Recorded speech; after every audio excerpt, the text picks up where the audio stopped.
Maintenir la confiance et la motivation de ses collaborateurs, ce n'est pas une chose aisée, d'autant plus quand c'est à vous justement de manager. On en parle avec Flaubert Villiers, bonjour. Bonjour Julien. Fondateur de la Manufacture RH. Alors ça, effectivement, c'est un sujet, j'ai envie de dire que tous les managers, quels qu'ils soient finalement, quelle que soit la taille de l'entreprise ou les objectifs, ils ont en tête. Est-ce que c'est parfois aussi un sujet qui les empêche de dormir ? Ça peut les empêcher de dormir, mais pour que justement ils dorment bien, il y a du travail à faire au quotidien, régulièrement et surtout sans attendre que les choses deviennent un peu difficiles. Donc il faut vraiment anticiper, c'est du quotidien pour créer cette confiance. Et est-ce que tous les managers ont vraiment conscience de ce sujet-là ? Je pense que celles et ceux qui n'auraient pas conscience de ce sujet-là le vivent au quotidien. Donc à un moment donné, ils en prennent conscience obligatoirement, ça c'est certain, oui. Et c'est une forme de fatalité, je dirais, ou c'est peut-être parfois aussi une souffrance pour le manager ? Il ne faut pas que ça devienne une souffrance, surtout pas. Et ça doit être quelque chose qu'il crée au quotidien, créer la confiance avec ses collaboratrices, ses collaborateurs. Il ne faut pas que ça soit une souffrance, sinon c'est qu'il n'est pas fait pour ce métier-là. Alors quand on parle de souffrance, ça nous fait souvent penser à la relation amoureuse. Et vous nous dites justement, le management et la confiance dans le management, c'est un peu comme dans une relation amoureuse d'une certaine manière. Mais c'est totalement ça, mais il n'y a pas de relation sans confiance, qu'elle soit managériale, amoureuse, amicale. On a besoin de confiance pour créer la relation. Et puis, la confiance, ce qu'il y a de bien, c'est que ça oblige. Quand quelqu'un nous fait confiance, ça nous oblige, nous. On a envie d'être à la hauteur. On a envie de donner le meilleur de nous-mêmes. Et donc la confiance, finalement, c'est un terme qui revient très régulièrement, bien sûr, quand on fait du management.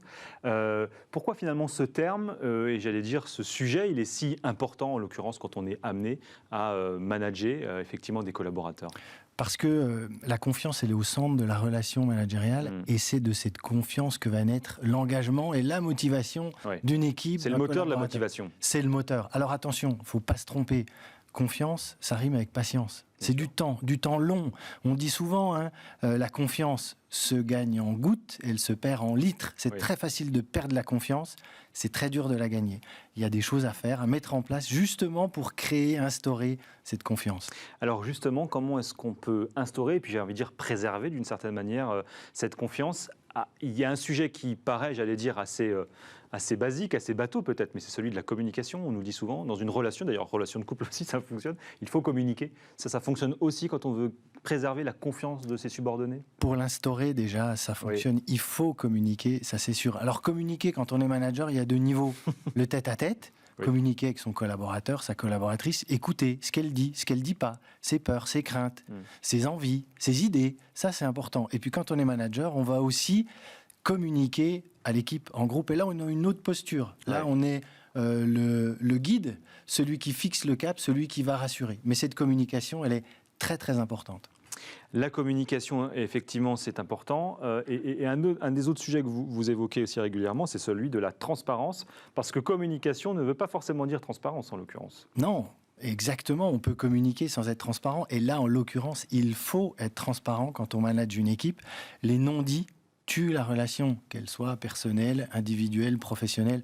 Pas de non-dits. Donc la transparence est très importante. Il y a aussi la cohérence, l'exemplarité.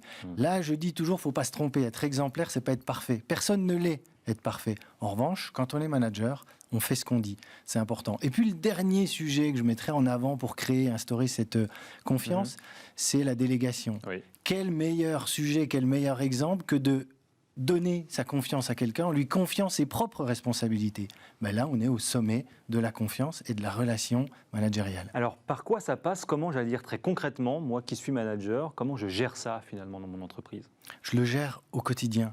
Je le gère aussi quand il y a des moments un peu plus difficiles. D'ailleurs, c'est pas quand tout va bien qu'on est un bon manager. C'est facile de l'être à ce moment-là. C'est quand ça se complique, c'est quand il y a des turbulences. Et là, les bons managers, comme par hasard, ils remontent à la surface. Les autres vont continuer de se noyer dans les tréfonds. Donc, attention, au quotidien, on crée cette confiance, cette relation managériale. Et puis, moi, j'aime bien le proverbe qui dit « c'est quand il fait beau qu'on fait le toit de sa maison ». Eh bien, c'est quand tout va bien qu'on crée cette relation pour justement, quand il y a des turbulences, la passer un peu au stress test. Et plus on aura créé une relation saine, forte, durable, plus quand ça va bouger un peu pour des raisons stratégiques, Bien sûr. de marché, eh bien cette relation sera solide. Et un petit mot dans les secondes qui nous restent, mais on a quand même le sentiment aujourd'hui, on en parle régulièrement dans Smart Job, du management de ces nouvelles générations qui ont un rapport complètement différent au travail. Est-ce que finalement le management et la création, cette création de confiance, elle doit être différente justement? Elle doit s'adapter, ça c'est certain qu'il faut s'adapter à ces jeunes générations, mais je dirais qu'elle doit être encore renforcée, et qui plus est aujourd'hui, avec le télétravail, etc.